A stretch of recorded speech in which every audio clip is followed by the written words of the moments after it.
चला चला सारे शाळेला जाऊया। सुस्वागतम बालमित्रांनो, आज आपण इयत्ता तिसरीच्या पाठ्यपुस्तकातील गणित विषयातील शतकाची ओळख हा घटक शिकणार आहोत। या घटकातून आपण काय शिकणार आहोत म्हणजे अध्ययन निष्पत्ती काय आहे, तर नंबर 1 सभोवताली असलेल्या मोठ्या संख्येतील वस्तू मोजून त्यांचे 100 अथवा 10 अथवा 1 असे गट तयार करणे।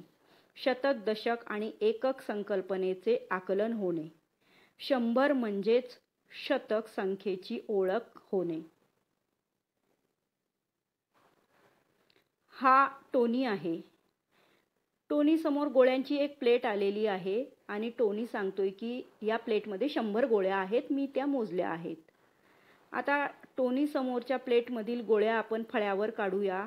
बघा विद्यार्थी मित्रांनो, वेगवेगळ्या रंगामध्ये 10-10चा एक गट याप्रमाणे मी प्लेटमधील सगळ्या गोळ्या फळ्यावर रेखाटत आहे। तुम्ही त्या बघू शकता आणि मोजूही शकता। बरोबर 100 आहेत।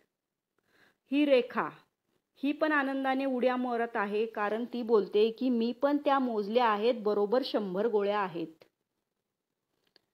एका गटात 10 गोळ्या, याप्रमाणे 1 गट, 2 गट, 3 गट, 4 गट, 5 गट, 6 गट, 7 गट, 8 गट, 9 गट, 10 गट असे एकूण 10 गट आहेत। यालाच आपण 10 अधिक 10 अधिक 10 अधिक 10 अधिक 10 अधिक 10 अधिक 10 अधिक 10 अधिक 10 अधिक 10 असे लिहू शकतो, किंवा 10 गुणिले 10 असेही लिहू शकतो।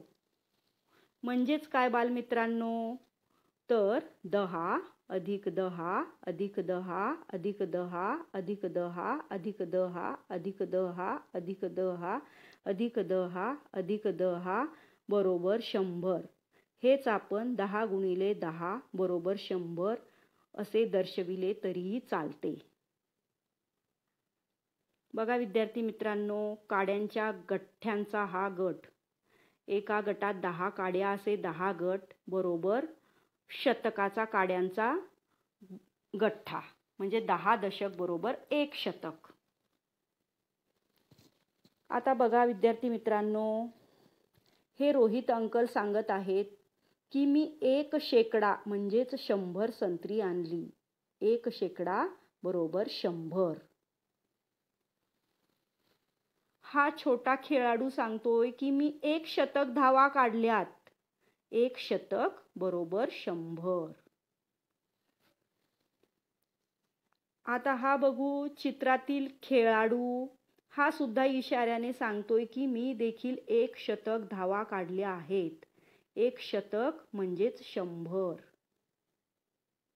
आता हे बघा विद्यार्थी मित्रांनो, आपल्या समोर मण्यांची माळ आलेली आहे। या माळेमध्ये 100 मणी आहेत। सोनूने या माळेतील 100 मणी बटव्यात घातले, तर हा झाला शतकाचा बटवा तयार।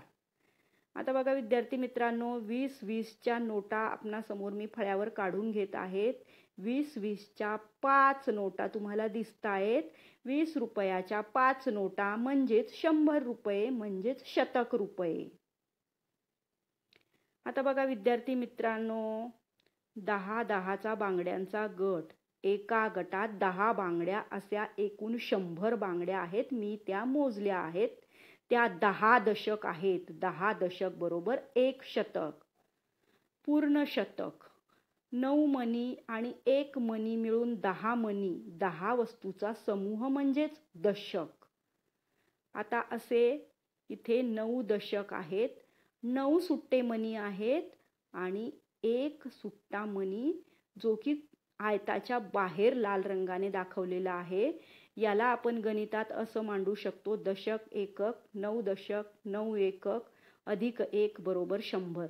99 ही 2 अंकी सर्वात मोठी संख्या आहे। तिच्यात 1 मिळवल्यावर 100 ही 3 अंकी संख्या तयार होते। 100 या 3 अंकी संख्येत दशकाच्या डावीकडील नवीन स्थान शतकाचे आहे. हे बघा, बाणाने शतकाचे स्थान दाखवले. 100 म्हणजेच शतक, दशक, एकक रूपात असे लिहिता येते. 100 ही 3 अंकी संख्या आहे. 100 मध्ये 1 शतक, 0 दशक आणि 0 एकक असतो. धन्यवाद विद्यार्थी मित्रांनो. Thank you.